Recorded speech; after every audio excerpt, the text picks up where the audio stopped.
자,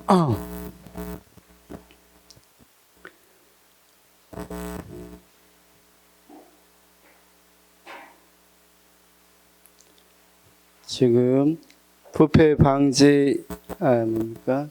부정청탁 김영란법 하고 있습니다. 그렇죠?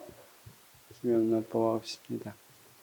그러면 거기 오늘 알아드린 거 복습용 기출 문제 다시 2페이지 볼래요?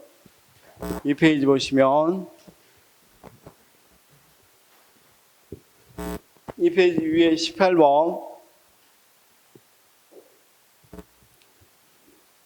자,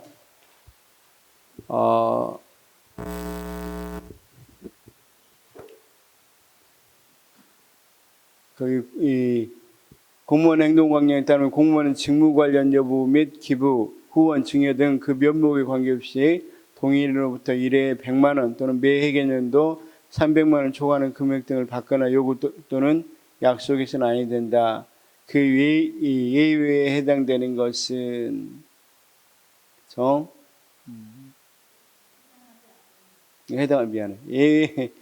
예외에 해당하지 않는 것은 그렇죠? 자, 예외에 해당하지 않는 건 어떤 거였어요? 예외에 해당하지 않는 거.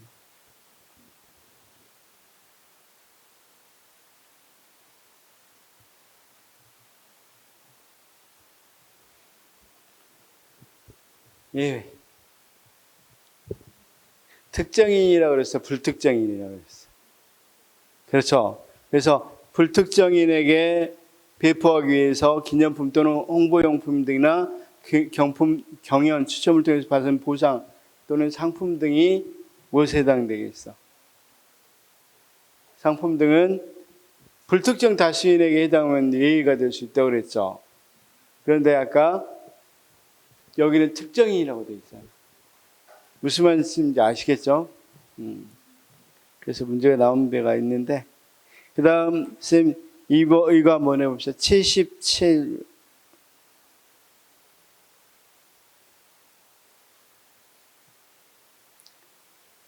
(357페이지에) 77. 책 357입니다. 기본서 357에 77에서 80까지 풀 겁니다. 자, 77. 부정청탁 및 금품 등 수수료 금지에 관한 법률, 일명 김영란법 및 동법업 시행령에 규정된 내용에서 누구든지 직접 또는 제3자를 통해서 법에 규정된 직무를 수행하는 공직자 등에게 부정청탁을 해서는 아니 된다. 이렇게 되어 있죠. 78. 뭐가 틀렸어, 거기서? 78에서는 뭐가 틀렸어? 77은 맞고. 아까 제3자에게도 걸린다고 되어 있었죠? 그러니까 그건 오고 78에서 뭐가 틀렸냐고. 오해할 만한. 78에서 뭐가 틀렸어요? 100만 원 이하는 금품 수수하는 경우 형사처벌이 아니라 과태료라고 그랬죠. 그 다음 79번. 이거 맞죠? 언론사가 임직원까지 들어간다고 그랬죠. 그 배우자까지도 포함되고. 80번은 보니까 경조사비, 축의금, 조의금은 5만 원까지 맞죠? 축의금, 조의금을 대신하는 화학이나 조화는 10만 원 맞죠? 근데 이번에는 좀 이건 어땠어? 5만 원, 10만 원 지금 변경되지 않았죠? 난 81번 아까 우리가 문제로 풀었던 거. 이게 2페이지 문제에서 봤었잖아. 개정된 거. 그래서 그런 식의 시험이 나왔다는 것만 알아두시면 되겠습니다. 그 다음, 이건 김영란법입니다. 김영란법. 그 다음, 쌤, 이거 한번 보려고 합니다. 그 다음, 요약집 거 같이 봅시다.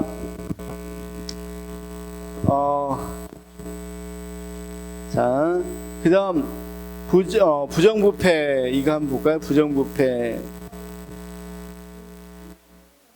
이게 1번, 3번 아까 답이 두 개라고 그랬죠. 그러니까 답이 두 개인데 그걸 그 밑에다 나와야 되는데 그래서 원래 이제 발표를 3번으로 발표한 거야. 거기 아까 어디 있어? 우리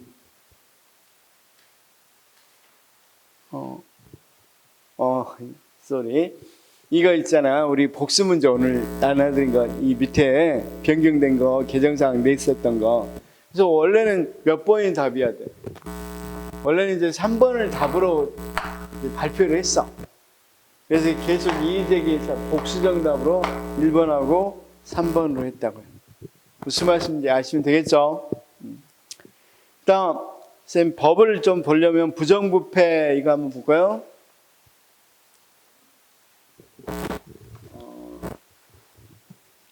이제 부정부패 이 부분은 누구랑 관련됐냐면 권익위, 국민 권익위하고 관련됩니다. 부정부패하고 관련된 게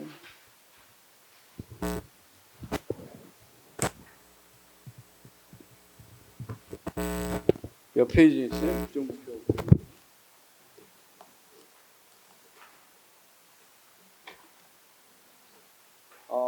그렇죠. 11페이지 한번 볼까요? 자, 지금 우리가 부정부패 이거 본다고 그랬죠? 부정부패. 쌤, 이 부분하고 조금 요약집에 192하고 같이 비교해서 보면 돼요. 요약집에서 김영란법 제일 밑에 있는 거 우리 봤었죠, 지금? 192의 표 있죠, 제일 위에? 표 보면 지금 우리 김영란법 봤죠? 부정청탁 및 금지, 금품수수 금지. 우리 요약집 192페이지 위에 표 있죠? 위에 표에서 제일 밑에 부분 봤어. 그래서 공직자 등의 부정청탁 금지하고 공직자 등이 금품수수 금지하는 거 봤었죠? 그 다음에 위반행위 신고하는 것도 봤고 이제 그 바로 위로 올라갈 거야. 부패 방지 및 국민권익위원회 설치 운영에 관한 법률이야.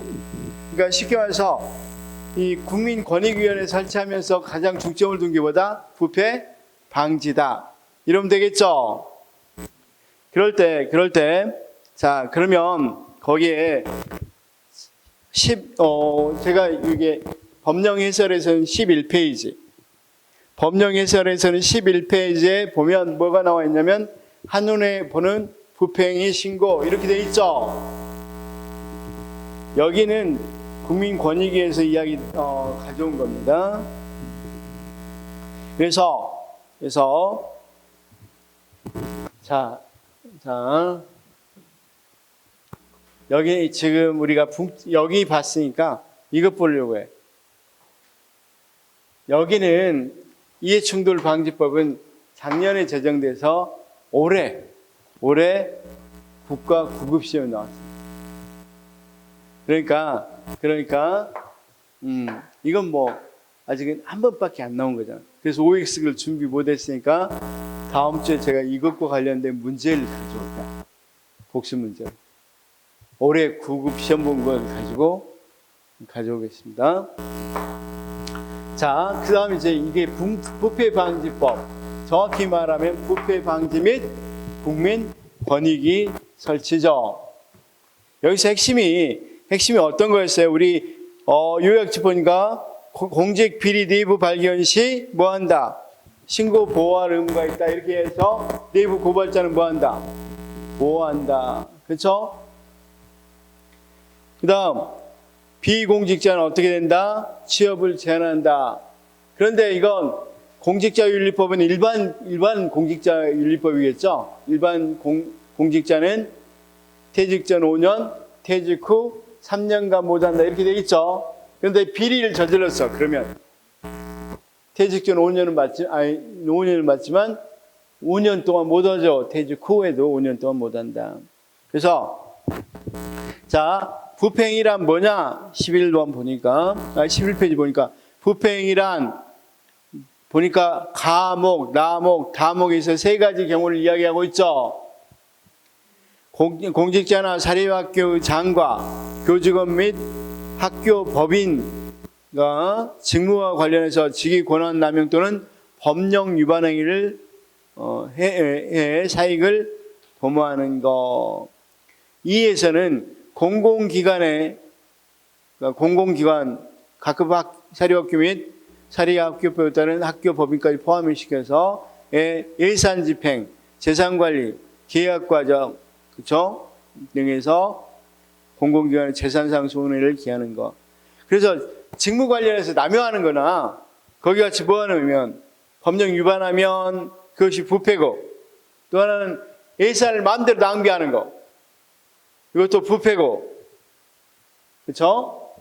그다음 세 번째는 그 은폐를 권고하는 거. 야, 우리 이거 뭐 하자. 모른 척 하자. 그냥 넘어가자. 이런 것들도 다 부패로 규정하고 있단 말이야. 그래서 우리가 생각하는 부패하고 조금 달라요.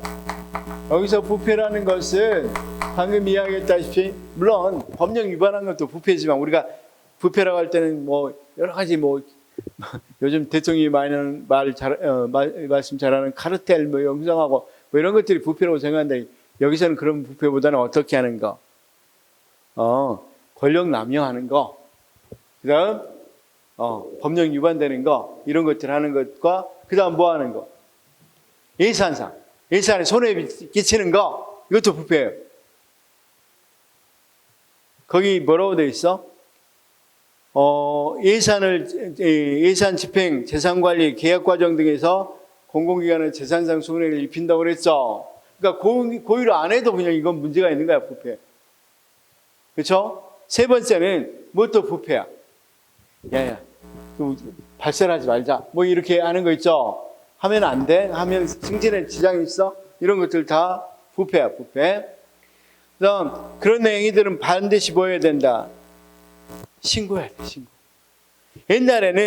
옛날에는 기명 신고가 원칙이야. 자기가 해야 돼, 자기가. 이름 밝히고 해야 돼. 근데 지금은 뭐도 예외적으로 뭐 변호사를 통해서 비실명 대리 신고도 가능하단 말이야. 자, 잘 봐요. 이 부패 방지법은 조금 달라요, 성격이. 부패를 방지하기 위해서 내부에 부패를 저지르면 신고해라, 이거야. 법 자체가. 이렇게 아까 같이 이런 것들 공무원이 못 받고 그런 거 아니야. 이 법 자체는 부패를 뭐하면, 그러니까 부패 방지라는 건 어떤 거였냐면, 여기 공무원들이 어떤 부분을 이 직권남용이나 법령 위반, 그다음 예산을 함부로 남용, 그러니까 손해를 끼치는 거, 그다음 그걸 임마금하려고 하는 거, 이것들은 내부에서 이런 거 생기면 뭐해라? 반드시 고발해야 된다. 이걸 규율하기 위한 법이란 말이야. 이걸 규율하기 위한 법. 그러니까 내부 고발과 관련된 법이라고. 꼭 알아야 돼. 그럼 당연히 내부 고발자는 보호돼야 되겠어. 보호 장치가 있겠어, 없겠어? 있단 말이야. 그러면 자, 내부에서 이러한 과정이 이상하네. 그러면 이 사람이 이제 뭡니까? 우리가 8급 직원이었다 합시다. 뭐 좋아요. 6급 주사라고 합시다. 6급 7급 주사보가 좋던데. 주사보라고 합시다. 이 사람이 이걸 봤어. 이를테면 계약을 하는데 지금 손해볼 계약을 한다든가, 직권을 조금 남용하는 것 같네. 저기까지 권한이 아닌 것 같은데. 그런 생각들이 있단 말이에요. 그럼 당연히 뭐 한다? 고발해야 된단 말이에요. 그럴 때 원래는 기명으로 하기로 돼 있어. 뭐냐면 나 이 주사보 누구누구다. 권익위에 신고할 때. 그 다음 뭐 한다? 이러이러한 내용이고 이러한 증거가 있다. 이렇게 내부 고발을 해라는 거야. 왜 기명으로 하려고 그랬을까? 이런 게 있어. 저 사람에게 원한이 있어. 내가 조금 금평도 좀 잘 맞았고 그래야 되는데 별로 안 줘. 원한이 있으면 저 사람 아니면 말고 식으로. 저 사람 이번에 계약 과정이 좀 이상한 것 같아요. 하고 이 기명 아니고. 무기명으로 올렸다 이렇게 생각해. 그럼 저 집 와야 되지. 안 좋으면 신고해버리면 되잖아. 그러니까 정당하게 뭐 해라. 기명으로 해라. 그래서 기명으로 하면 당연히 보복 올 건데요. 그래서 보호해 주겠다는 거야. 이 취지가. 근데 이 최근에는 이거 그래. 너무 이렇게 해놓으니까 잘 안 해. 맨날 보던 사람 하기는 좀 그러죠. 그래서 좋아.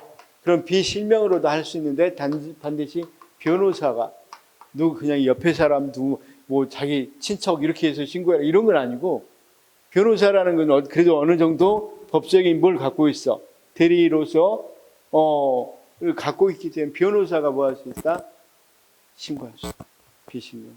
그래서 거기 뭐라고 되어 있습니까? 변호사를 통해서 비실명 대리 신고도 가능하다. 그러면 일단 원칙은 뭐라는 거야? 기명으로 신고해야 된다는 거죠. 그 다음 이게 부패인지 아닌지 이걸 알아야 되겠죠. 자, 봐봐. 여기 있는 주사부가 이 과장이 하는 행위가 부패인지 아닌지 알아봐야 되겠죠. 그럴 때 거기 요건 공직자가 직무와 관련해서 그 직위 또는 혼란을 남용하거나 법령을 위반하여서 자기 또는 제3자의 이익을 도모하는 행위. 그런데 거기 보니까 공공기관 또는 경공기관의 예산 등에 관련된 부패 행위 이런 것들에 대해서 구체적으로 설명되어 있죠. 그렇죠? 자, 그 다음 부패행위 사례에서 부패행위에 해당하는 경우와 해당하지 않는 경우가 있죠. 자, 담당 공무원이 자신이 아는 납품업체에게 비싼 가격으로 물품을 구입하고 검수 절차도 생략하고 대금도 지급하는 경우. 이거 완전히 손에 미친 거잖아. 그럴 때 부패행위에 해당하지 않는 그런데 부패행위에 해당하지 않는 거는 회장이 법을 위반해서 돈을 개인 돈처럼 이건 공직자가 아니니까 당연히 여기에 해당되는 부패행위 방지 및 국민 권익 이것에 해당되지 않겠죠. 왜냐하면 공직자가 아니니까. 누구는 일반 회사 회장. 그다음 이 공직자와 직무와 관련되어야 되고 공무원이 자신이 직무상 알게 된 계약 관련 비밀을 업자에게 제공하고 금품 등을 수수한 경우는 당연히 부패행위입니다. 그런데 공무원이 이웃집 지인의 부탁으로 부동산 매수 자료를 소개하고 그 사례비로 금품을 수수한 경우 직무 관련성이 없는 경우. 그렇죠? 그냥 이웃 부탁하니까 이 공인중개사 같은 데서 뭘 준 거야? 부동산에 대한 매수 자료를 소개해 줬어. 소개해 준 것에 갖다 준 것도 아니고 소개해 줬단 말이야. 여기 사이트 가면 이런 것이 있다. 이런 매수 자료를 소개해 줬단 말이야. 그래도 누구나 접근할 수 있으니까 가능하겠죠. 이럴 때는 부패는 아니다. 뭐 이렇게 쭉 있는데 이건 건건이 알 수 케이스 바이 케이스겠죠. 이게 부패냐 아니냐는. 그렇죠? 그래서 이런 사례들을 많이 공무원들에게 주죠. 그래서 만약에 내부에 이런 거 있으면 고발해라. 그래서 그다음 거기 그래서 부패행위 유형을 받고 그다음 신고자 보호를 해줘야 돼. 신고자는 보호해줘야 되겠죠. 그래서 신고자는 일단 뭐라고 돼 있어? 부패행위 신고자는 신고자 비밀을 뭐한다? 보장한다. 그다음 신고자에 대한 불이익 조치가 금지된다. 그다음 신고자는 책임 감면을 받을 수 있습니다. 그러니까 무슨 말일까, 쌤? 신고했다고 이 사람 다른 데로 정보 보내보내 이런 거 안 된단 말이야. 한직으로. 불이익 조치 취하면 안 돼요. 그다음 이 사람도 같이 했어. 그러니까 참여를 한 거야. 참여하면 공직 공무원 거잖아. 그렇죠? 공범이지 일종의. 그런데 이 사람이 신고를 하면 이 사람이 뭘 할 것? 만약에 파면 내릴 것도 정직으로 한다든가, 정직할 것도 뭐 감봉 처리해주 이렇게 어느 정도 뭘 해줄 수 있다. 책임 감면을 받을 수 있단 말이에요. 그다음 신고자는 국민권익위에 신변보호 조치도 요청할 수 있습니다. 그럼 이제 신고자들 그런데 이득이 있어야 신고할 거 아니야, 그렇죠? 그럼 신고자들에게는 뭘 해줘야 될 수 있어야 되겠어? 보상금 같은 것을 줄 수 있어야 되겠죠. 그래서 부평이 신고자는 부패 신고 보상금, 부패 신고 포상금, 부패 신고 구조금 같은 것을 받을 수 있다. 그렇죠? 자, 그래서 보상금은 어떤 거? 이 비용 절감이라든가 아까 뭐 하겠으면 아까 그것 때문에 하는 단계에서 신고가 들어가서 안 하게 됐어. 아까 자기 아는 관련 업체 지인에게 해서 돈 받는 거 단계까지 갔는데 신고가 들어가니까 그게 생략됨으로써 복구가 뭐했단 말이에요. 그렇죠. 그렇게 됐을 때는 거기에 대한 보상금 같은 걸 준단 말이에요. 전략된 만큼. 포상금 같은 경우도 주는데 재산상 이익을 가져오게 하거나 손실을 방지한 경우 공익의 증진을 가져온 경우 신고자에게 국민권익위원회가 뭐 할 수 있다? 포상금을 지급할 수도 있다. 그렇죠? 그다음 구조금이라는 것은 이제 이건 자기가 신고하는 과정에서 좀 다른 데 가서 신고해야 되니까 차비가 들었다든가 또는 그걸 신고하기 위해서 장면을 증빙 자료가 있어야 되니까 자료를 하기 위해서 그 사람들이 거래하는 장면까지 가서 뭘 찍었다든가 그럼 경비도 들겠죠. 이런 것들을 또는 거기서 뭐 한 대 맞아서 다쳤다든가 그런 것들을 다 해주는 걸 구조금이에요. 그렇죠? 그래서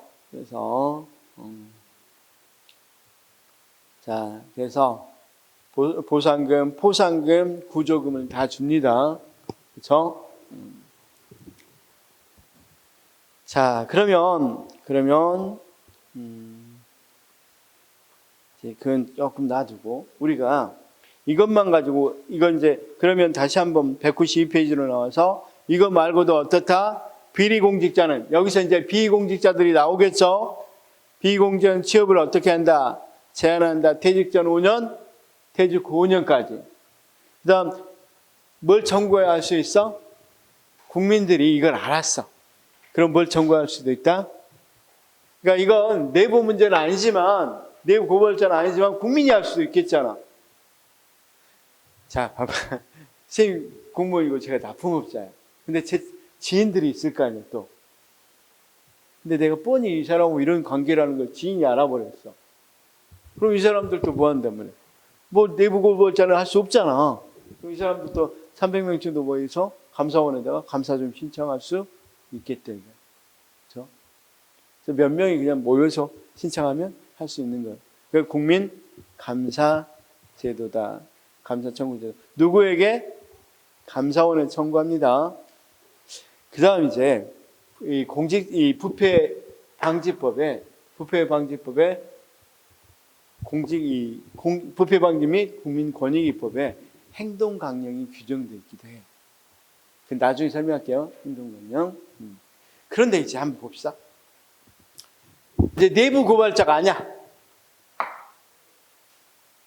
국민 감사 청구하는 거고 그냥 감사를 해줘라. 의심스러워. 봐봐. 내가 납품업자인데 이렇게 하는데 옆에 있는 사람들이 보기엔 좀 저 사람들 관계가 좀 수상하네. 근데 증거가 없어. 그럼 뭐 한단 말이야? 감사를 청구해. 그런데 증거가 있어. 내가 하고 있는 장면을 봤어. 또는 여기 직원이야. 납품업체 직원인데 뻔히 다 알아. 그럼 어떻게 해야 돼? 그럴 때 여기는 안 나왔지만 공익자 신고 보호법이라는 게 있어. 자, 봐봐. 한 장 넘기면 15페이지 보면 공익자 신고 방지법, 신고자 보호 이런 게 있단 말이야.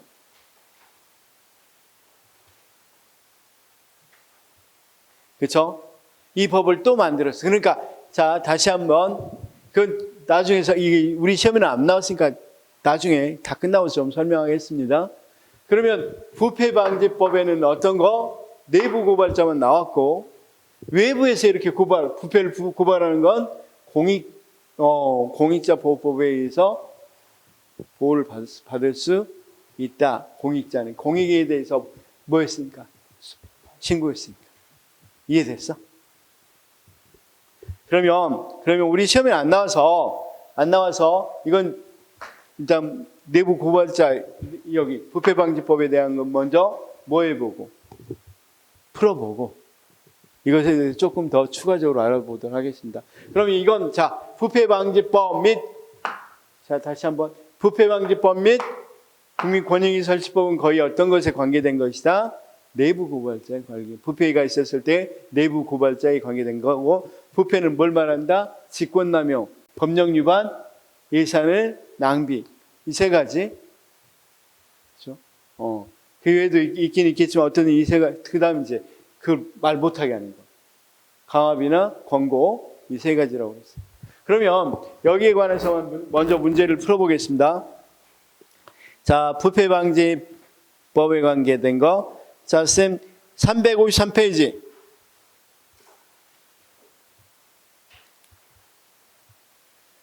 자, 거기 부패 방지 및 국민 권익위 설치 운영에 관한 법률에서 내부 고발자 보호 제도를 도입하여 운영하고 있다. 맞다 틀리다? 9페이지에 9번. 미안해. 353페이지 9번. 맞습니까? 틀립니까? 맞죠? 그 다음, 쭉 보니까, 14번. 우리나라는 내부 고발자 제도를 법률로 규정하고 있죠? 자, 조금 넘어가시면,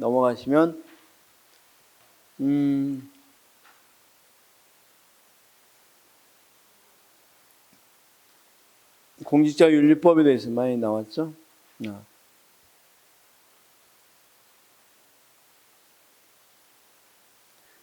28번 한 번만. 이건 미안해. 이건 이 부패방지법이 아니라 여기 부정청탁 부분이니까 28번 보니까 쌤 각급 학교의 입학 성적 수행평가 등의 업무에 관해서 법령을 위반해 처리 조작하다 하는 행위는 청탁 맞죠? 공개적으로 공직자 등에게 특별한 행위를 요구하는 행위는 특정한 행위를 요구하는 행위는 청탁이라고 했어. 청탁이 아니라고 그랬어. 공개적으로 하면 아니라고 그랬죠. 그래서 쭉 밑에 다른 건 보니까 공공기관에서 주관하는 각종 수상, 포상 이런 것에 대해서 선정 또는 탈락하도록 하는 행위는 청탁이죠. 우리 그 드라마 뭐였었지? 무슨 캐슬? 스카이 캐슬 같으면 부모가 자기 딸하고 저기이기 때문에 그래서 이 수상해주지 말라고 막 하죠. 선생님한테 그거 하잖아. 그 사립학교고. 그런 것들은 다 청탁이라고. 그렇죠? 그런데 아까 공개적으로 요구하는 건 청탁이 아니라고 그랬습니다. 자, 쭉 넘어가서 공직자윤리 말고 42 한번 다시. 여기 또 일단 40번. 부패 방지 및 국민 권익위 설치 운영에 관한 법률에서 내부 고발자 보호 제도를 도입하여 운영하겠다 맞고. 42번. 자, 각급 학교 입학 성적 수행평가 등의 업무에 관해서 법령을 위반해서 처리 조작하도록 하는 행위는 부정청탁 맞죠? 43번. 부패 방지 및 국민권익위원회 설치 운영한 법률에서는 내부 고발자 제도 보호 제도 아까 보호 제도 규정해놨어 안 했어? 규정해놨죠. 불이익 조치도 금지하고 그쵸? 비밀도 유지해주고 이런 것들 다 정해놨고. 자, 그 다음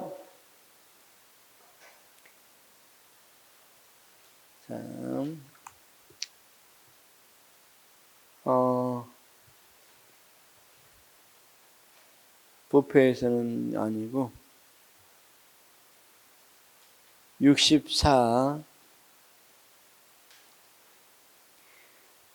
고층 민원 처리 및 부패 방지에서 내부 고발자를 보호하기 위해서 보호하기 제도가 시행되고 있고 맞고 60 고층 민원 처리 및 부패 방지에서 공공기관의 부패 행위에 대해 국민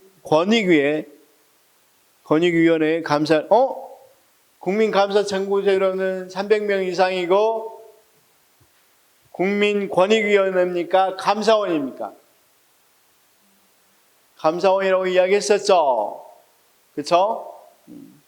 선생님 그냥 간단하게 거기 192페이지 요약표 보면 써야 돼요. 요약표 보면 부패행위 방지 및 국민권익위에서 뭐가 나와 있어? 당연히 국민감사청구제도가 있죠. 18세 이상 몇 명? 300인 이상 연소로 합니다. 그 다음 66번 조금 이따 풀어야 되는데 국민권익위 위원장과 위원회 임기는 각각 3년으로 하되 1차에 한해서 연임할 수 있습니다.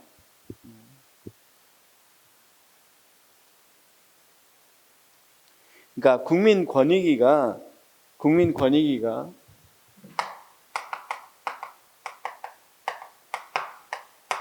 고충을 처리할 수 있어요. 국민들이 이거 문제가 있다 이런 것들을 처리해줘요. 근데 우리가 공무원의 고충 처리는 달라요. 국민의 고충 처리는 국민권익위인데 공무원 고충 처리는 조금 이따 징계에서 보겠지만 당연히 우리가 인사혁신처에 있는 소청심사위원회가 국민고충처리위원회까지 국민이 아니라 공무원들 고충처리까지 같이 처리하고 있어요. 나중에 설명할게요. 이건 그렇죠? 그래서 고충처리라고 그래서 이거 헷갈리면 돼. 공무원들의 고충이 있겠죠. 공무원의 문제점 그건 인사상 문제니까 인사혁신처고 국민 고충이 있을 때는 당연히 권익위로 가. 헷갈리면 안 돼요, 나중에. 그 다음,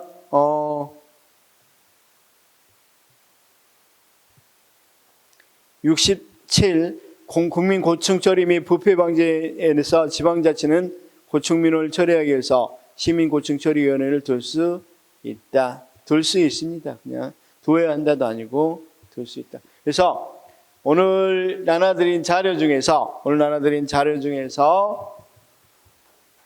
자료가 너무 많아서 죄송합니다. 좀 봐야 돼서 2페이지 보시면 오늘 나눠드린 2페이지 보시면 국민권익위원회하고 시민고충처리위원회가 있죠.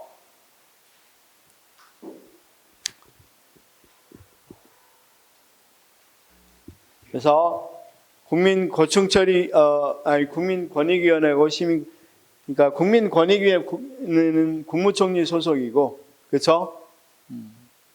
대통령이 임명 또는 유치하고 임기 몇 년? 3년. 1차에 한해서 연임할 수 있겠고, 시민고충처리위원회는 지방자치에 둔다. 이건 지방자치 할 때 또 할 거예요. 그러니까 그것에 대해서 자세히는 안 나와요. 왜냐하면 시민고충처리위원회는 반드시 둬야 돼, 아니면 둘 수 있어. 둘 수 있는 것들은 잘 안 나와요. 국민권익위원회는 반드시 설치해야 되겠죠. 지금 법으로 만들어져 있으니까. 그 다음 71번 공무원 행동규범에서 공직자는 부패 사실을 알게 됐을 경우에는 부패 행위를 신고하도록, 맞죠? 아까 부패 방지법에 뭐가 있다고 그랬어? 공무원 행동강령까지 있다고 그랬죠? 거기에 들어있습니다.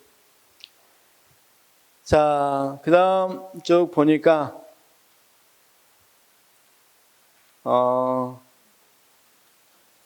그래서 내부 고발을 볼까요? 90번부터 보겠습니다. 90번. 내부 고발자들의 신분보장이 법적으로 아직 구비되어 있지? 아니, 아까 부패 방지 보니까 굉장히 자세히 되어 있죠? 법적으로 구비되어 있고. 91. 내부 고발은 개설에서 붕괴를 초래할 수 있다는 맞죠? 비판은 있죠? 왜냐하면 아까 과장을 주사부가 신고한 거야. 그러면 만약에 어떤 문제가 있겠어?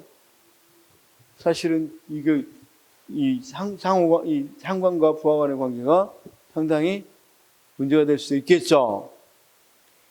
자, 92. 내부 고발은 부패 근절을 위한 외부 통제의 한계를 보완해 그렇죠. 외부 통제 한계는 자, 쌤 여기 봐봐.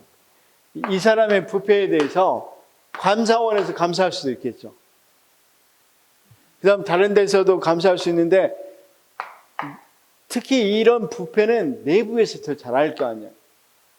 여기서는 뭐 시간상 한계, 무슨 상 한계로 안 될 수 있겠죠. 그래서 그걸 보완한다고 이야기하는 거야. 그 다음 93 내부 고발에서 악의적 동기로 말미암은 경우 공익에 도움이 되더라도 정당 아까 악의적으로 저 사람 나 뭐 했으니까 이런 것들은 문제가 될 수 있겠죠. 정당한 내부 고발이라고 될 수는 없단 말이에요. 그렇지? 자, 지금 정치적으로 생각하지 말고 이번에 강서구청장에서 김태우라는 분이 나왔는데 이분을 왜 내부 고발자 또는 공익 신고자로 인정하지 않았을까? 법원에서는 이분이 악의를 갖고 했다고 생각해요. 이 사람이 쉽게 말해서 자기가 공무원으로 돌아가려고 청와대에 있다가 공무원으로 돌아가려고 공직 그 자리를 신설해 놨어. 자기가 돌아갈 자리를 그러니까 스스로 만들어 놓은 거야. 거기를 자리를. 자기가 청와대에 있다 보니까 뭐 할 수 있겠어? 이렇게 한다든가 또는 이 건설회사하고 공모가 있는 게 이미 내사 중이야. 그러니까 이 사람이 나를 내사해 니네들이 그래서 위에 사람을 그때 이제 조국 장관 같은 경우 조국 장관 누구누구 이 사람들을 고발해 버린 거야. 그래서 이 사람은 나는 내부 고발자다 이렇게 이야기는 하지만 법원 입장에서는 이 사람은 분명히 뭐야? 자기가 지금 이걸 자기가 내사 받고 있고 이런 거 하는 것에 대해서 분명히 뭐가 있는가? 악의가 있다 이렇게 판단하는 거지. 문제가 있다고 판단한 거야. 그러니까 이분이 끝까지 유죄를 받아버린 거야. 그렇다면 당연히 그렇지 않고 정당했다면 내부 고발자 되죠. 근데 그런 악의가 있다면 내부 고발자가 안 돼서 그래서 우리가 생각해도 이 사람 왜 법원에서 유죄를 받아버리지? 그것도 유죄로. 그냥 내부 고발자가 아니다 이것이 아니라 그냥 유죄를 받는 거예요. 왜냐하면 비밀 남용이 됩니다. 이건 내부 고발자를 보호할 것이 아니라 내부 비밀을 왜 어쨌든 공직자는 비밀 유죄 의무가 있잖아. 그것에 대해서 뭐 그런 상황이 있다 하더라도 만약에 있다 하더라도 이 사람이 악의로 했으니까 그건 개인 고발자로 보호되는 게 아니라 비밀 유포자가 아니다. 비밀 유지를 깨버린 사람이 된 거죠. 그래서 유죄를 끝까지 받은 거예요. 그렇죠? 그래서 자, 그러니까 좋다 나쁘다 의미 아니야.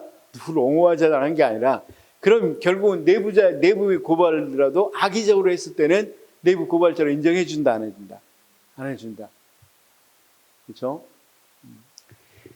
자, 이제 이걸 확대한 게 공익신고자 보호법이거든요. 그래서 정당한 공익신고자로 인정해 준다, 안 해준다? 안 해준다. 그래서 유죄가 나왔다. 이걸만 알아두시면 된다. 그 다음 94 내부 고발자 보호 제도에서 내부 고발은 조직 구성원이 개인 또는 집단이 비윤리적으로 판단된 조직 내 일을 대외적으로 폭로하는 행위를 말한다. 맞고 95 내부 고발자 보호 제도에서 우리나라에서는 부패 방지 및 국민권익위원회 설치와 운영에 관한 법률에서 내부 고발자 보호 제도를 명시하고 있으며 내부 고발은 기명 또는 익명의 문서로 이거 옛날엔 틀렸는데 분명히 뭘로 할 수도 있다고 그랬어. 변호사를 통해서 익명으로 할 수도 있다고 되어 있죠. 그러니까 이 법이 작년 7월에 바꿔졌어. 2022년 7월에 바꾸니까 이 전에 나온 문제들은 이건 틀렸다고 해야겠죠. 근데 지금은 맞았다고 할 수밖에 없겠죠. 그 다음 쭉 가서 또 하나 봐봐.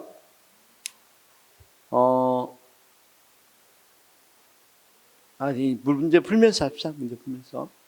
그 다음 96 내부 고발자 보호제도에서 공직자는 그 직무를 행함에 있어 다른 공직자가 부평행위를 한 사실을 알게 됐거나 부평행위를 강요 또는 제의받은 경우는 지체 없이 이를 수하기 감사원 또는 국민권익 신고하여야 한다. 맞고 97 내부 고발자 보호제도에서 내부 고발자에 대해서 신분상 불이익이나 근무 조건상 차별한 자가 국민권익에 적절한 조치 요구를 이행하지 않은 때는, 그러니까 국민권익에서 보호해라. 근데 안 해버린 거야. 어디 같이 이 같은 공간에서 하지 못하게 요구 이제 분리라고 그랬는데 분리 안 했어. 그대로 놔뒀어. 그러면 형사처벌 받습니다. 그 다음 쭉 하면 102페이지, 102번 부패방지 및 국민권익 설치의 운영에 관한 법률상 국민권익위원회를 통한 부패행위 신고는 익명, 이건 틀렸죠. 기명이 원칙이고 무엇도 할 수 있어? 익명으로도 할 수 있다. 이렇게 나와야 되겠죠. 근데 여기 문제는 익명을 원칙으로 한다. 그러니까 틀렸죠. 다음 103 부패방지 및 국민권익위원회 설치 운영에 관한 법률상 국민권익위에 부패행위 신고와 관련해서 신고자 범죄행위가 발견된 경우는 신고자에 대해서 형을 감경하는, 아까 형 감경이나 면제할 수도 있다고 그랬죠. 자, 그 다음 104 부패방지 및 국민권익위 설치 운영에 관한 법률상 국민권익위는 고충민원의 조사와 처리 및 이와 관련된 시정 공고나 의견 표명이 가능합니다. 그 다음 105 부패방지 및 이건 조금 이따 설명하겠는데, 설치와 운영에 관한 법률상 국민권익위원회는 공직자의 부패행위에 접수된 신고사항에 대해서 직접적인 조사권을,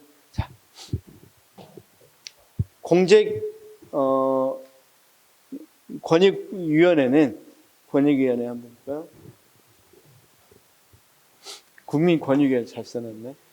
국민권익위원회는 국민들이 고충 처리도 할 수 있고, 아까 내부 고발자가 뭘 할 수도 있어? 부패행위 신고할 수도 있죠. 부패행위를 신고할 수도 있단 말이에요. 그럴 때 고충 처리 같은 경우는 이런 문제점이 있다고 이야기하는 거잖아, 국민들이. 그렇죠? 공무원들이 이런 것에 대해서 너무 처리 안 해주고, 우리 도로도 안 나와서 조금 힘들어서 도로 좀 관리를 좀 해주라. 또는 우리가 지원 좀 해주라고 하는데 경찰이 지원 안 해줘. 그럼 고충이 있다는 거야. 그럼 고충에 대해서 국민권익위에 할 수 있겠어, 없겠어? 그럴 때는 국민권익위가 직접 조사해. 실제로 이렇게 불편이 있는지, 뭐가 문제가 있는지에 대해서 직접 조사해서 이거 좀 시정했어요. 이렇게 권고를 할 수 있단 말이야. 자, 여기 봐봐. 근데 부패행위는 부패행위다 보니까 직접 조사하는, 국민권익위가 수사기관이 아니야. 고충 처리는 법적인 문제가 아니잖아.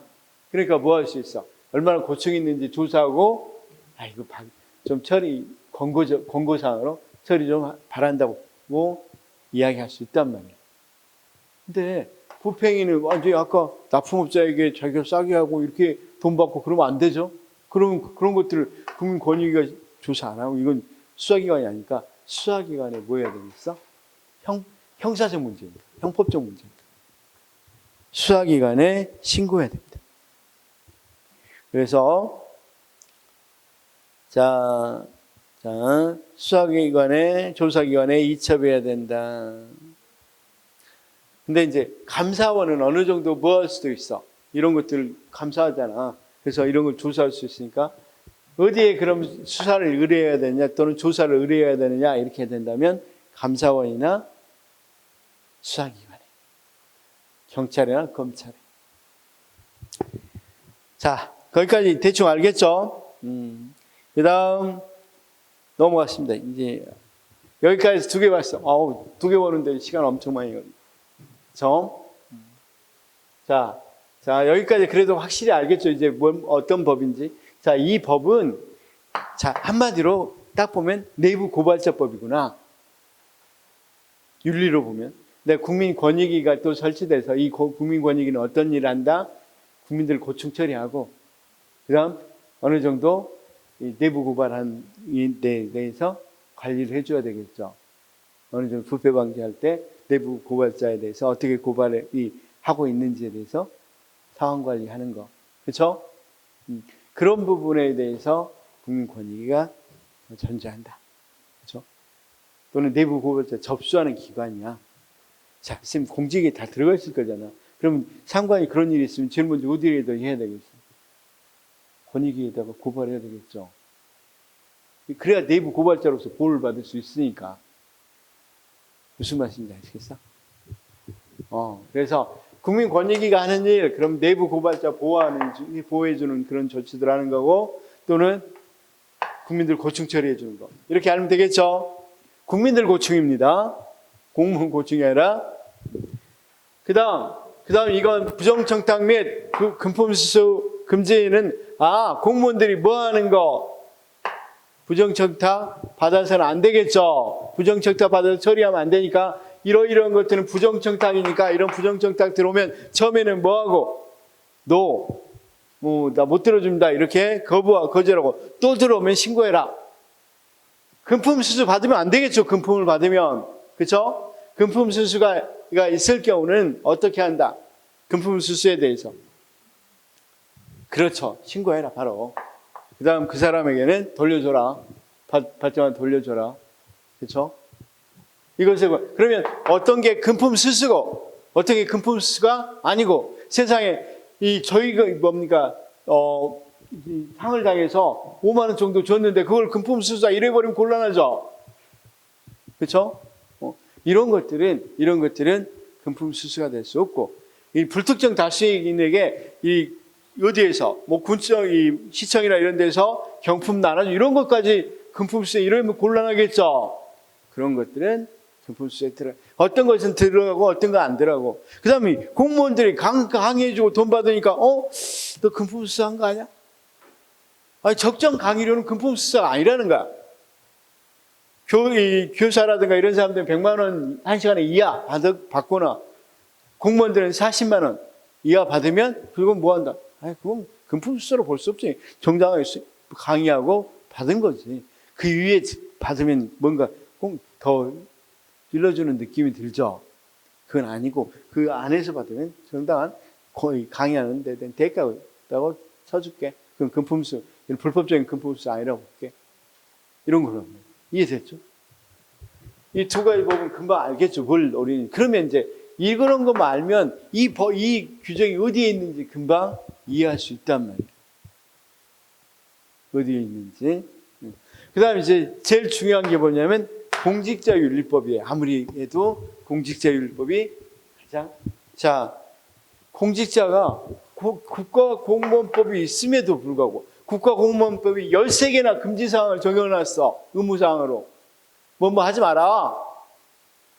그런데도 불구하고 공직자윤리법을 정했다는 것은 새롭게 세월이 변하니까 그냥 이거 국가공무원법으로 규정해 놓은 것으로는 도저히 잘 안 된단 말이에요.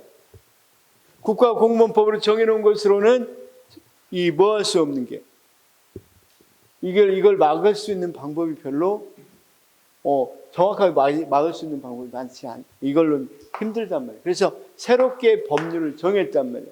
공직자윤리법이라는 거. 무슨 말씀인지 아시겠죠? 그래서 좀 투명하게 해야 되겠다. 여기는 정해놨지만 그것에 대해서 잘 규정이 정확히 통제가 잘 안 되니까 조금은 더 공식적으로 이런 봐봐. 야, 재산 등록해 니네들. 특히 하위직 공무원들은 그럴 일이 없겠지만 어느 정도 상위직 공무원들은 분명히 뭐 할 가능성이 재산 늘릴 수 있기로 하면 많이 늘릴 수 있겠죠. 그러겠잖아. 고위직 공무원 같은 경우는 내가 이거 봐줄게. 봐주는 것도 큰 단위로 봐줄 수 있잖아. 그래서 니네들 재산이 변동사항 다 등록해. 그 다음 더 높은 사람들 항상 공개해. 국민들이 감시할 수 있도록. 그렇죠? 그래서 여기 13개 의무가 있긴 하지만 여기다가 그냥 뭐까지 재산 등록하고 공개라 이런 것까지 이야기한단 말이에요. 그 다음 거기 뭐라고 돼 있어 쌤? 선물 수수 신고 등록해라. 그렇죠? 선물 수수를 이것부터 먼저 봐야 되는데 공직자 보호법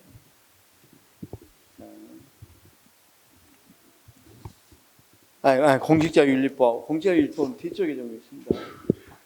근데 이것보다는 자, 선물 신고제도 한번 볼까요? 방금 제가 먼저 해버렸어. 재산상 자, 쌤 공직자 등록 여기 몇 페이지야? 13페이지. 13페이지부터 뒤쪽까지는 다 공직자윤리법과 주로 관련됩니다. 해설. 우리가 4개나 돼서 자료가 미쳤죠? 우리가 인사법령 해설이라고 나눠드린 거 있죠? 우리 쌤이 한 거 전부 다 그림으로 나고 홈페이지. 제가 이걸 할 때는 홈페이지라고 할게요. 정부기관 홈페이지 가져온 거, 홈페이지에서 가져온 거. 그림으로 되어 있는 거, 거의 그림으로 많이 되어 있는 거. 거기서 몇 페이지? 18페이지, 미안해. 18페이지. 13페이지라고 그래요. 18페이지. 이건 한 번만 이렇게 쭉 보고 정리하면 금방 정리가 돼요. 그래서 안 되겠다. 정확히 윤리를 좀, 부패를 좀 방지하고, 그렇죠? 통제를 하려면 뭘 해야겠다. 재산 등록해라. 하위직은 아니더라도 상위직은, 고위직은. 그래서 등록 대상으로 4급 이상은 뭐가 돼? 4급 이상은 등록을 해야 돼. 그런데 1급 이상, 거기에다 공개까지 해야 돼. 자, 거기 한번 봅시다. 자, 재산 등록 대상자, 정무직, 국가 및 자치제 정무직, 4급 이상 공무원, 그쵸? 그 다음, 등록을 하더라도 배우자까지 본인의 뭘 할 수는 있어? 직계 존비속의 재산까지. 그래서 명의와 관계없이 사실상 소유 재산, 비영리의 출연 재산과 외국 소재 재산까지 포함합니다. 그러니까 사실상 명의를 누구에게 줬더라도, 다른 사람 줬더라도 사실상 소유하고 있으면 해야 돼요. 등록을. 그 다음 단 본인의 부양을 받지 않는 직계 존비 속의 재산은, 그러니까 뭐가? 아들이 장가 갔어. 딸이 시집 갔어. 그럼 거기까지 뭐 한다? 요구했으면 좀 곤란하겠죠? 거기까지는 안 한다.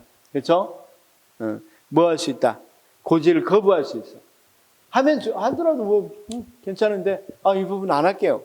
이렇게 할 수 있단 말이에요. 고지 거부가 가능하단 말이에요. 그래서 이제 우리가 지금 신문에 많이 보니까 유인천 씨가 갑자기 아들들 뭐 아파트, 아주 비싼 아파트 갖고 있고 그러죠. 관심 없어? 내역을 공개하라 그러니까 장가 갔어요. 또는 시집 갔어요. 그래 버리면 거부할 수 있어요. 고지.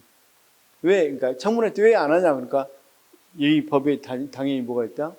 고지를 거부할 수 있는 권한이 있다고 이야기한단 말이에요. 무슨 말씀인지는 아시겠죠? 그래서 뭐라고 돼 있어? 본인의 부양을 받지 않는. 그러면 이제 야당에서는 형식장으로 그렇지 장가 가서 본인의 부양을 받고 있잖아. 그럴 수도 있잖아. 장을 보냈는데 지금 부모가 돈 대주고 있어. 뚜렷한 직업이 없으니까. 그런 건 당연히 그럼 돌려놓을 수 있잖아. 그래서 그런 것들은 공개를 고지 거부가 안 되고.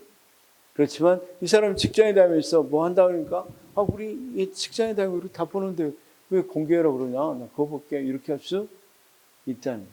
이해됐죠? 그 다음 이제 재산을 공개해야 된대. 그래서 가끔 이런 게 나왔었어요. 처음에 이거 공직자윤리법 나오면서 공개해야 될 대상이냐 아니면 등록 대상이냐 이것 가지고도 문제를 낸 적이 있단 말이에요. 거기 그러면 등록 대상은 공개 대상은 뭐라고 돼 있어? 국가 및 지자체 정무직 1급 이상 공무원 또는 고위 공무원 가등급. 고위 공무원은 가나로 나누어진다 그랬죠. 그 다음 고등법원 부장판사 저기 있는데 한번 읽어보면 거기 총장, 부총장 누구까지? 학장까지도 공개해야 됩니다.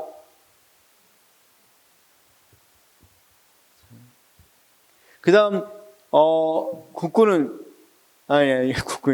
군대에서는 중장, 대검찰청 그러니까 이 판사는 부장판사, 고등법원 부장판사 이 정도. 재산 공개 시기 및 방법 재산 공개 시기는 등록기간 만료 후 1개월 이내에 공개를 해야 되고, 공개 방법은 공직자윤리위원회별로 관할 공개자 재산을 관보 또는 공보에서 게재해서 공개하고, 공개자 본인과 배우자 및 직계 존비속 재산 등록사항 및 변동사항, 그다음 신고사항까지를 해야 돼.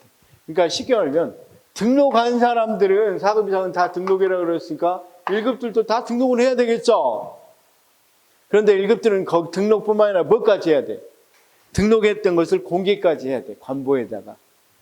그렇죠? 자, 고지 거부 제도가 있다고 그랬죠. 그래서 등록 의무자의 부양을 받지 아니한 직계 존비속의 공직자위원회 허가를 받아 자기 재산의 공직을 거부하고 재산 등록을 하지 않을 수도 있다. 그렇죠? 공직자윤리위원회. 무슨 제도가 있다? 고지 거부 제도도 있다. 이 정도로 알아주시면 되겠어. 이해됐어요? 그러면 자, 우리가 192페이지 같이 봐라 그랬으니까 공직자윤리법의 1번을 해결했죠. 1번은 해결했잖아. 거기 재산 등록 및 공개 의무, 그쵸? 192페이지. 그 표는 계속 보자고 그랬잖아. 잠시 기본서는 옆에다 빼두고 거기를 먼저 보시면 돼요. 재산 등록 및 공개 의무까지는 했죠. 그 다음 거기다 조금 추가하면 4급 이상 등록이고 1급 이상 공개 이렇게 돼 있죠. 그 다음 직계 존비속까지는 공개해야 되죠. 자, 그 다음 거기 밑에 보니까 이렇게 돼 있잖아. 고지 거부 제도도 있다고 그랬죠. 자, 자기가 공직자가 부양하지 않는 존비속 같은 거 이런 경우는 안 할 수도 있고, 재산 등록 공개 대상자가 어떤 거냐 이렇게 봤을 때 등록자, 대상자 거기 한번 나눠서 일반직, 군인, 경찰, 소방, 교육 이렇게 나눴죠. 자, 그 다음 우측도 똑같이 한번 일반적인 걸 좀 더 포괄해서 나눠봤어요. 그렇죠? 자, 일반적인 건 나오니까 그렇게 알아두시면 되겠습니다. 그러면 우리가 1번 문제는 다 풀었다고 합시다. 그 다음 저기 6번 보니까 주식 백지 신탁 의무, 그런 사람들은 누구라 그랬어? 누구나 있는 게 아니라 백지 신탁을 꼭 해야 되는 사람들. 자, 백지 신탁을 해야 되는 사람은 어떤 사람이에요? 1급 이상이니까 재산 공개 대상자들은 백지 신탁해야 되겠죠? 19페이지 봐봐. 같이 보자고 그랬으니까 19페이지 넘겨보면 주식 백지 신탁 제도, 신탁 심사 제도 이게 있죠? 제도의 취지, 고위공직자가 직무 관련 주식을 보유한 경우 공무 수행 과정에서 발생할 수 있는 공사적 이해 충돌 가능성을 사전에 방지하기 위해서 아까 설명해 드렸죠? 보건복지부에 관련된 아주 높은 고위직 국장들 이상급에서 뭘 갖고 있다? 그렇죠. 메디컬 주식 같은 걸, 회사가 주식 같은 걸 갖고 있으면 당연히 거기 올리려고 하겠죠. 그래서 대상 및 요건, 재산 공개 대상자, 공개 대상자는 다 요건이 됩니다. 그 다음 기획재정부 금융사무관장국 4급 이상. 4급 이상이면 4급이면 등록만 하면 되지만 여기는 백지 신탁까지 해야 됩니다. 왜냐하면 어떤 것과 관련돼? 기재부니까. 기재부니까 주식과 밀접히 관련된 기관이죠. 그 다음 금융위원회도 당연히 주식 관리, 이걸 주식을 감독하는 기관이죠. 그래서 4급 이상 공무원님, 본인 및 이해관계자, 배우자랑 다 갖고 있는 것 주식 백지 신탁 해야 됩니다. 그런데 너무 소소한 것까지 다 하라 그러면 좀 그렇잖아. 그래서 몇 천만 원 이상? 3천만 원 이상. 그렇죠? 자, 원칙적으로 해당 주식을 매각하거나 매각할 수 있다고 그랬죠. 백지 신탁 계약을 체결해야 한다. 다만 매각 또는 백지 신탁 의무를 면하고자 할 경우에는 주식 백지 신탁 심사위원회 보유 주식의 직무 관련성 심사를 청구해요. 직무 관련성이 없다는, 그러니까 뭐 무조건 다 하라는 게 아니야. 이 주식이 보건복지부 국장인데 또는 지금 차관으로 임명됐는데 이 주식이 전혀 뭐하고 관련 없고 그냥 자동차 회사 주식이야. 그리고 보건복지부 업무하고 뭔 상관이 있어? 없어. 그런 것들은 뭐 여기 뭡니까 공직 거기 주식 백지 신탁 심사위원회가 심사해 보니까 에이 이건 전혀 직무 관련성 없네 하는 것은 뭐 해준다? 빼준다. 빼줄 수도 있다 이거죠. 자, 그러면 우리가 주식 백지 신탁 심사 제도도 알았죠? 그래서 올해 7급 또 이게 나왔습니다. 7급에. 7급에는 이걸 틀리게 나왔단 말이야. 백지 신탁을 하면서 신탁자하고 무엇에 따라? 협의에 따라. 협의 안 합니다. 협의하면 당연히 뭐 하겠어? 뭘 샀는지 알겠잖아. 저 지금 백지신탁위원회에서, 주식신탁위원회에서 어떤 주식을 샀는지 알게 되면 안 되잖아요. 자, 그 다음, 선생님 이제 1번하고 6번을 했습니다. 2번, 선물신고제도, 이거 있다고 그랬죠? 20페이지하고 192페이지 공직자윤리법 2번하고 같이 비교해 보겠습니다. 자, 이 선물신고제도는 공직자, 거기에는 공직유관단체 임직원까지 다 포함됩니다. 그러니까 공기업의 임직원까지 포함됩니다. 자, 한국은행도 포함됩니다. 는 직무와 관련해서 이 외국인으로부터 미화 10만 달러, 한화 10만 원 이상의 선물을 받은 경우 지체 없이 소속 기관장에 신고하고 국가 또는 지방자치단체에 귀속 처리해야 된다. 그러니까 지금 이 선물 신고 제도 또는 선물 수수 금지라는 것은 누구에게? 외국에서, 외국인에게. 거기 봐, 어디에서라고 돼 있어? 직무와 관련해서 외국으로부터 이렇게 돼 있죠. 외국인이나 외국 법인이나 뭐 이런 거 다 포함해서 외국으로부터. 그러면 그 이하는 뭐 이하는 받아도 그냥 선물로 이해하는 거고. 그렇죠? 10만 원 이하를 받은, 그렇죠? 그 정도는 선물이다. 다음 선물 신고 및 이관. 선물을 받은 공직자는 지체 없이 소속기관 감사부서에 선물 수령 신고를 하고 나서 선물의 시장 가격을 알 수 없는 경우 소속기관 선물평가단이 심사하고 10만 원 이상이면 뭐 해야 돼? 줘야 됩니다. 바로 인계해야 돼. 거기 그 다음 이제 좀 나오는 선물 관리는 어떻게? 거의 대부분 국고에 기록해 놔야 됩니다. 거기 있는 것처럼 여러 가지 연구 기록물 관리에다가 이관한다든가 또는 해당 기관을 이관하거나 조달청에 매각하는데 거의 국고로 귀속되게 하는 겁니다. 선생님 신고 절차 쭉 나와 있죠? 자, 그러면 지금 우리가 어떤 것까지 했어? 2번까지 했습니다. 그럼 공직자가 국가공무원법으로는 알 수 없는 것이 많이 있기 때문에, 그렇죠? 외국인이 100만 원 줬어. 근데 국가공무원법은 뚜렷이 어떻게 해라 이런 거 아니야. 선물로 줬다는데 무엇으로 막을까? 국가공무원법은 뚜렷이 뭐 어떻게 나와 있는 게 아니라고 그랬잖아. 청렴이면 뭐가 청렴이냐? 아니냐? 그런 게 명확히 안 돼 있어. 여기는 이런 게 필요했다는 거죠. 그래서 외국에서 선물 받을 때는 우리가 100불 미화로는, 그 다음 하나로는 10만 원. 그렇죠? 그 다음 2번까지 끝냈어요. 이제 3번 취업 제한의 의무자, 등록 의무자입니다. 자, 봐봐. 아까 재산 등록 의무자들이라고 그랬죠? 이런 사람들은 고위직이잖아. 4급 이상의 고위직들은 뭐 해야 된다? 취업이 제한된다는 거야. 그래서 21페이지 보니까 취업 제한에 관해서 쭉 나와 있죠. 자, 거기 뭘 도입 목적? 퇴직 공직자와 이 업체 간의 유착 관계를 차단하고 퇴직 전 근무했던 기관의 영향력 행사 방지를 통해 공무행정의 공정성과 공직윤리를 확립하기 위해서다. 그래서 이런 거 있잖아. 만약에 자기가 전임자였으면, 퇴직적인 전임자였으면 거기에다가 뭐 할 수 있겠어? 어느 정도 자, 봐봐. 이 사람이 뭐 과장으로 했다 합시다.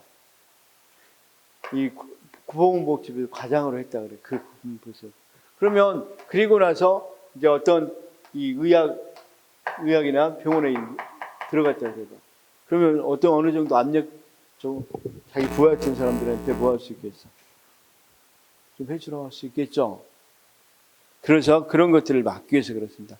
거기 제도 계획에서는 제한 대상 및 기간, 그럼 취업 대상 퇴직 공직자 퇴직 후 몇 년간이라고 그랬어? 3년간. 그렇죠?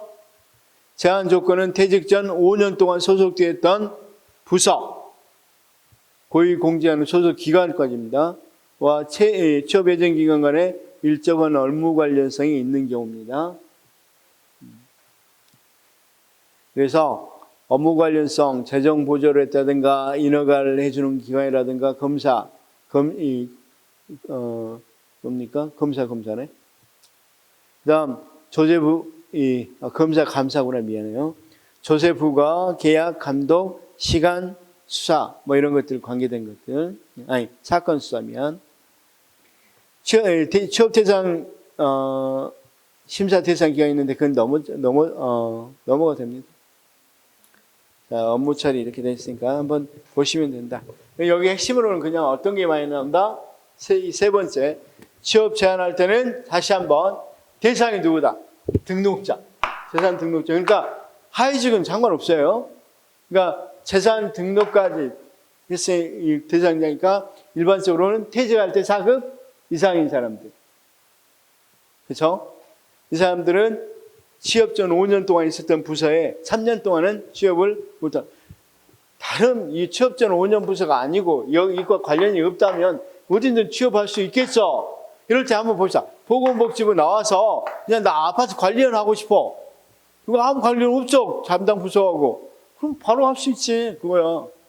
근데 3년 동안 거기가 관련된 기업체 같은 데 들어가서 하면 안 된다. 이겁니다.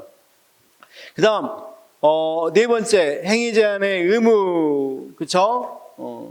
그래서 22페이지랑 같이 봅시다. 행위 제한의 의무. 방금은 취직 못한다고 그랬습니다. 이제는 어떤 행위를 하면 안 돼. 행위를. 퇴직 후에. 봐봐봐.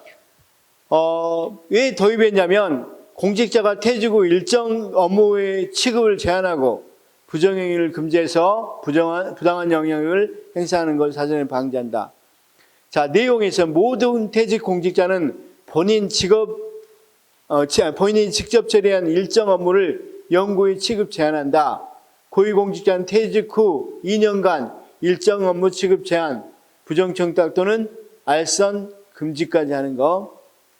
자, 그래서 모든 공직자는 본인이 직접 처리한 일정 업무를 영구히 취급하지 않습니다. 그 다음 고위공직자는 퇴직 후 2년간 일정 업무를 취급 제한하고 부정청탁 또는 알선을 금지하고. 공직자윤리위원회는 공직자에게 업무 대역서를 제출로 하다 행위 제한 위반 여부를 실시한다. 그러니까 쉽게 해서 자기가 공직에서 맡았던 임무를 퇴직 후에도 계속해서는 안 돼. 그렇죠? 여기에 관한 여러 가지 비밀 같은 게 있는데 퇴직 후에 계속하면 문제가 될 수 있겠죠. 그래서 계속하면 안 된다는 말이야. 근데 고위공직자는 2년간만 돼 있네. 2년간만 뭐가 돼 있어? 거기 보니까 2년간 일정 업무 취급 제한하고 부정청탁, 알선과 이런 것들을 그러니까 일정 업무를 취급 제한하는. 왜 그럴까? 고위공직자의 이가 행위를 제한해버리면 고위공직자 굉장히 넓은 일을 하고 있다. 그럼 어디 들어갈 게 없겠잖아. 할 행위가 없겠잖아. 그래서 그런 것들은 금지시킨다.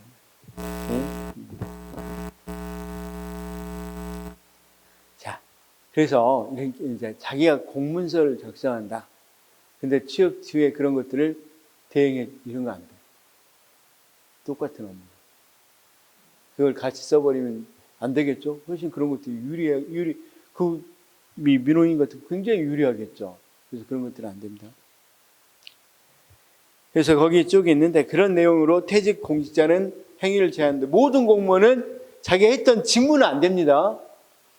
거기 부서에 자기가 근무했던 부서와 관련된 것들은 5년 전에 근무했던 5년 동안 근무했던 퇴직 전 5년 동안 근무했던 부서에 3년 동안 취업이 제한되는 거고 자기가 직접 했던 것은 퇴직 후에는 해서는 안 된답니다.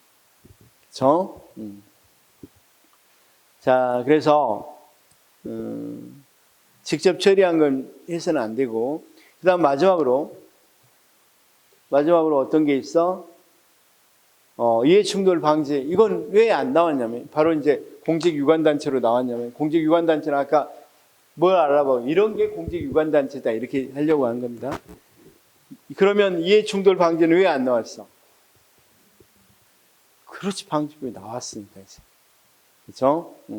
이게 원래는 여기에 규정돼 있다가 이해충돌을 하지 말아야 된다. 이렇게만 규정돼 있다가 뭐가 이해충돌이고 뭘 어떻게 이를테면 어떤 일을 했을 때 신고해야 되고 이런 것들을 규정해 놨단 말이에요.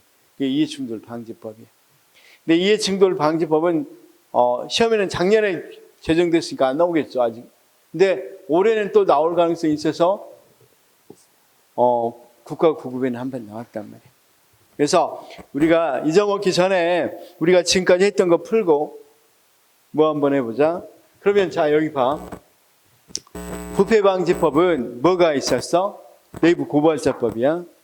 근데 외부에서 고발한 것은 이거 보고해 줄 수가 없네. 그렇죠? 공익보호자의 신고에 대해서 보호하는 법이 나왔다고 그랬죠. 자, 이해충돌 방지법 나왔고 공익신고자보고. 그렇죠? 그러면 자, 여기 조금만 봅시다. 여기 안에서는 뭐가 규정되어 있어? 내부 고발자는 규정되어 있는데 공익신고자는 규정되어 있습니까? 안 되어 있습니까? 안 되어 있죠. 그렇죠? 그래서 그러면 이것도 보호를 해야 될 거 아니에요? 이 안에 있을 때 내부 신고자인데 이 사람 잘렸어. 그럼 내부 신고자라고 하기엔 좀 곤란하죠. 그러면 이 사람이 그런데 근무할 때 알았던 비리 같은 게 있단 말이야. 그럼 이 사람은 아직은 내부 고발자, 그 안에 있을 때 고발하면 내부 고발자이겠죠. 근데 나와서 이미 이제 그만뒀어. 그럼 그 사람도 보호를 해줘야 될 거 아니야. 또는 우리 민간이 알게 됐어. 그런 것도 보호해줘야 될 거 아니야. 그래서 그걸 뭐라고 표현해? 공익보호자, 신고자 보호법이라고 합니다. 이게 추가됐다는 거고, 이런 부분에서. 자, 여기에서는 이 공직자윤리법에는 원래 이해충돌 방지가 있었어. 그런데 여기가 뭐가 필요하겠어? 이게 좀 더 너무 이 규정이 구체적이 아니까 구체적인 거 필요하겠죠. 작년에 뭘 만들었다? 이해충돌 방지법을. 둘 다 작년에 만든 것들이야. 그러다 보니까 보통은 뭐 하겠어? 시험에는 지금까지는 잘 안 나왔다. 그리고 이건 이제 공익자 신고자 보호법은 우리가 행정하기 공무원들을 주로 다루는데 공무원이 아닌 사람들이 신고한 건 경우죠. 그래서 이 부분은 크게 잘 안 다루죠. 시험에는. 그렇지만 이건 중요하기 때문에 작년에 나왔단 말이에요. 작년에 어떤 답이 나왔는지만 알면 되겠죠. 자, 그러면 우리가 어떤 거? 자, 이거 한번 봅시다. 공직자윤리법 보겠습니다. 공직자윤리법 353페이지 10번. 공직자윤리법에 의해서 취업심사 대상자 중 퇴직 공직자는 퇴직일로부터 몇 년? 퇴직일로부터 몇 년간 못돼 취업할 수 없어.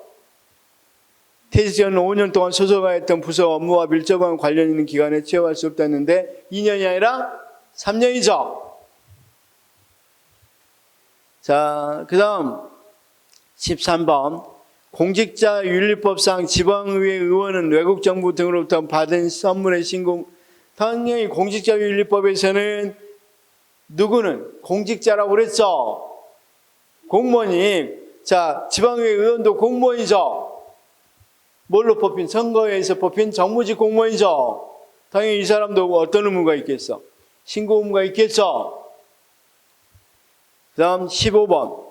공직자윤리법에 따르면 총경 이상의 경찰 공무원과 소방정 이상의 소방 공무원은 재산을 등록해야 된다. 이게 한번 시험에 나왔어요. 자, 그래서 재산 등록이냐? 그런데 이거 봐봐. 이거 말이 틀린가 봐봐. 1급 이상 공무원은 재산을 등록해야 된다. 맞아, 틀려. 봤지? 등록하고 거기에 플러스 공개까지 해야 된다니까. 그러면 이 문제 나왔을 때 웬만한 사람들은 다, 이 정도는 무조건 상당히 높네? 해야 되겠네, 등록은. 공개다면 이제 문제를 고민해 봐야 되겠죠. 그렇지만, 등록은 뭐, 사급 이상이면 해야 되는 거니까. 그 다음, 16번. 공무원의 주식 백지 신탁 의무는 부패 방지 및 국민 권익에 살치는 내부 고발자를 주로 이야기한다 그랬죠? 그렇잖아. 부패 방지 및 내부 고발자 문제라고 그랬잖아. 그러면 주식 백지 신탁은 어느 법에 있다고 그랬어? 공직자윤리법. 무슨 말인지 금방 알겠죠? 17번은 가로 몇 년간 퇴직 전 몇 년 동안 3년간 5년 동안 이렇게 돼야 되겠죠? 그래서 X. 네. 자, 퇴직일로부터 3년간 퇴직 전 5년 동안 이렇게 돼 있어야 되겠죠? 사실 이거 그대로 돼 있는 게 그 위쪽에 10번에 나와 있어요. 10번에 우리가 봤었죠? 자, 18번은 그냥 넘어가 좋고요. 20번. 19번. 자, 봅시다. 자, 퇴직 공무원의 취업 제한, 비면직자의 취업 제한, 이해충돌 방지 의무, 품위유지 의무, 공직자의 부패행위 신고 의무 중 공직자윤리법 내용으로 퇴직 공직자의 취업 제한 들어있죠? 이해충돌 방지 그런 거 있다고 그랬죠? 근거는. 그러면 비면직자 취업 제한은 어디 법에 있다고 그랬어? 비면직자. 그냥 취업 제한이 아니라 비면직자 취업 제한. 부패 방지에 들어있다고 그랬죠? 그 다음 공직자의 부패행위 신고 및 공직윤리법의 내용으로 퇴직자의 취업 제한 아닌데? 미안해. 공직자의 부패행위 신고 의무는 어디에 들어있어? 부패행위 신고 의무, 공직자의. 부패 방지에 들어있죠? 부패 방지법. 그쵸? 품위 유지 의무는? 품위 유지 의무는 국가 공무원법. 그쵸? 그래서 앞에부터 이야기하면 퇴직 공직자의 취업 제한, 여기는 이 공직자윤리법, 공윤법, 비위병자는 부패방지법, 이해충돌 방지는 공윤법, 품위유지 의무는 국가공무원법, 공직자의 부패행위 신고 의무는 부패방지법. 그쵸? 20번 공직자윤리법 내용으로 국립대학교 학장은 재산을 등록할 의무. 아까 재산은 국립대학교 학장은 재산을 등록할 뿐만 아니라 뭐까지 해야 된다고 그랬어? 공개까지의 대상이라고 그랬죠?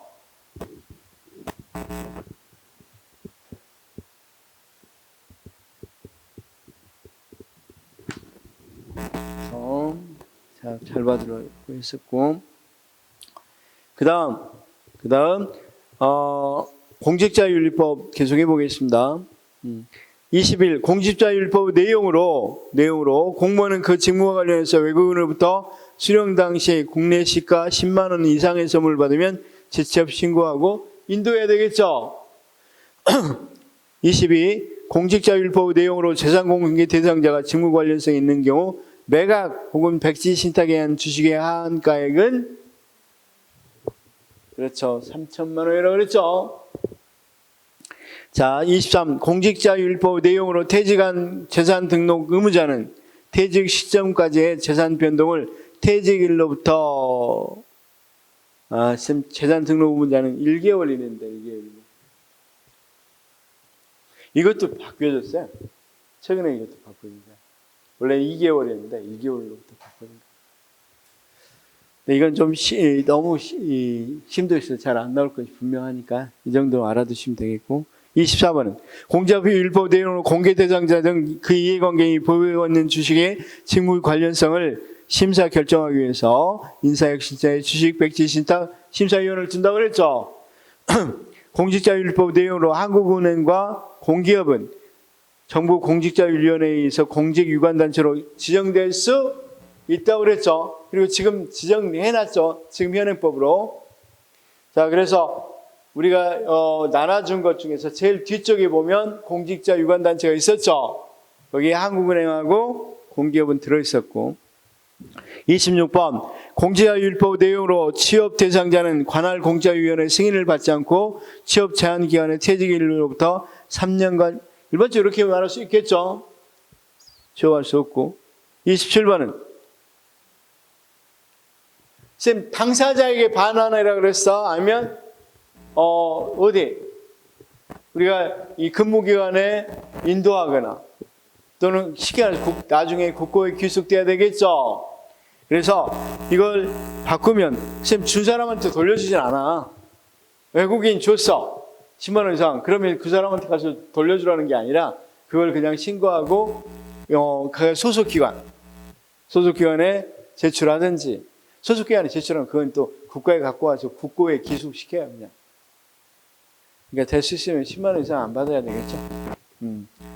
자, 그 다음 29번 미안. 여기는 아니네. 국가공무법 문제는 아직 안 풀었고 32에서 틀린 부분 뭐야? 공무원은 공직윤리에서 공직자윤리법에는 이해충돌 방지 의무, 비밀엄수 의무, 종교 중립의 의무를 뭐만 규정돼 있어? 이해충돌 방지 의무만 근거로 규정돼 있다고 그랬죠. 그래서 사실은 구체적인 법은 다시 나갔죠. 그래서 말하면 이해충돌 방지의 의무 정도만 규정돼 있다고 이야기해야 되겠죠. 무슨 빠져요? 비밀엄수, 종교 중립. 이건 국가공무원법. 33. 공직윤리 확보를 위한 공직자 재산 등록 및 공개 제도는 공직 후보자의 재산 등록을 재산 정보를 등록 및 공개하는 제도로 우리나라 공직자윤리법에 시행 맞죠? 공직윤리 확보를 위해 고위공직자 직무 관련 주식 보유에 따른 공사적 이해충돌 방지에서 주식 백지 신탁 제도를 운영 도입하고 있다. 이것도 맞고. 그렇죠? 36은 뭐가 틀렸을까요? 공직 윤리 확보를 위해 퇴직 공직자는 취업 제한 제도는 적용 대상 공직자 퇴직 후 5년간이 아니라 3년간 그가 퇴직 이전 5년간 속해 있던 이렇게 해야 되겠죠? 그래서 이것도 X입니다. X.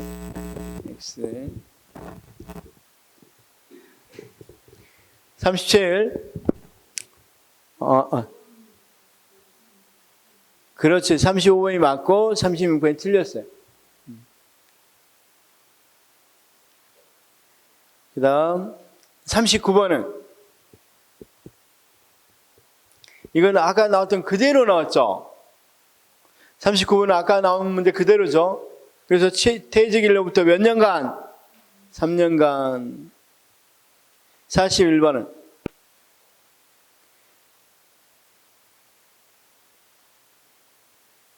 정확하게 표현하고 있죠.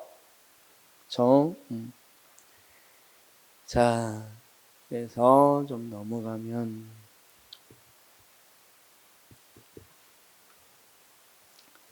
자, 쭉 보겠습니다. 부패 접근 다 했고, 공직자율법이 거의 다 없네요, 이제.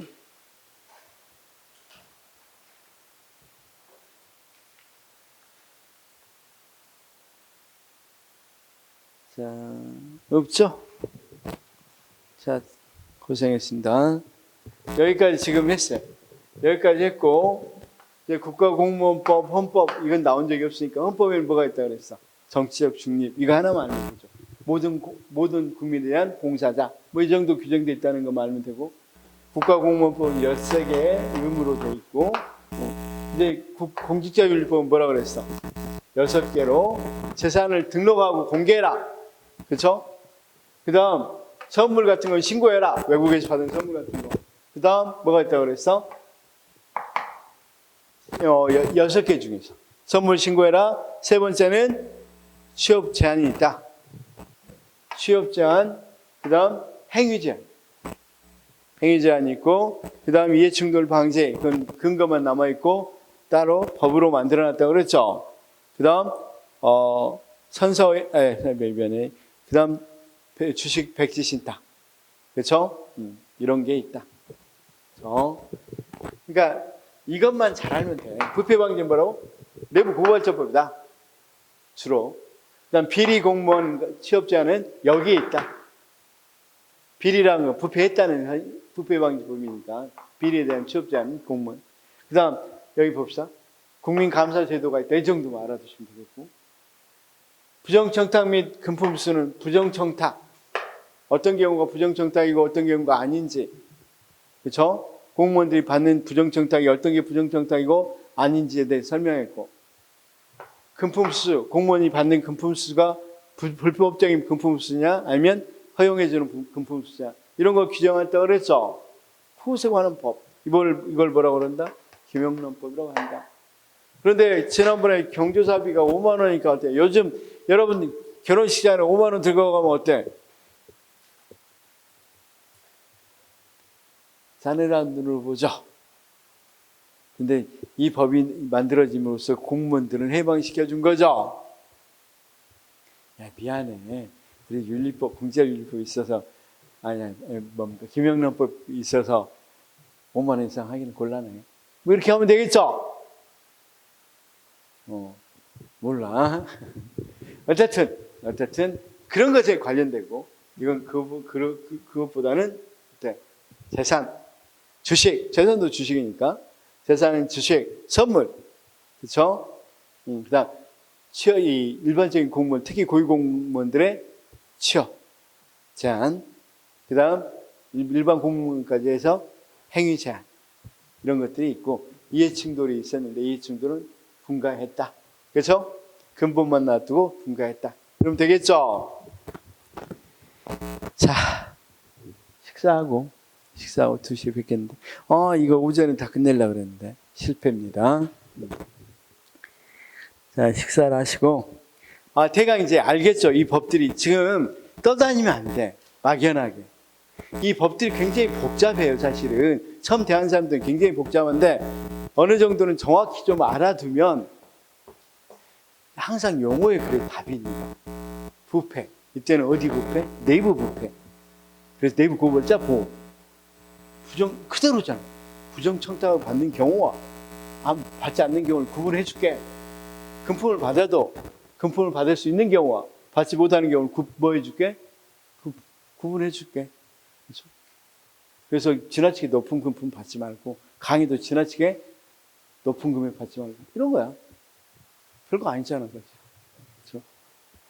이제 식사하고 나서 이해충돌 방지가 한 번만 시험에는 작년에 한 번 나왔으니까 간단. 혹시 올해 2023년 국가직 9급에 나왔어요. 그러니까 혹시 보고 싶은 사람 한번 보시면 돼요. 이건 그렇지 않으면 다음 주에 제가 복습 문제로 가져오면 풀어보시면 됩니다.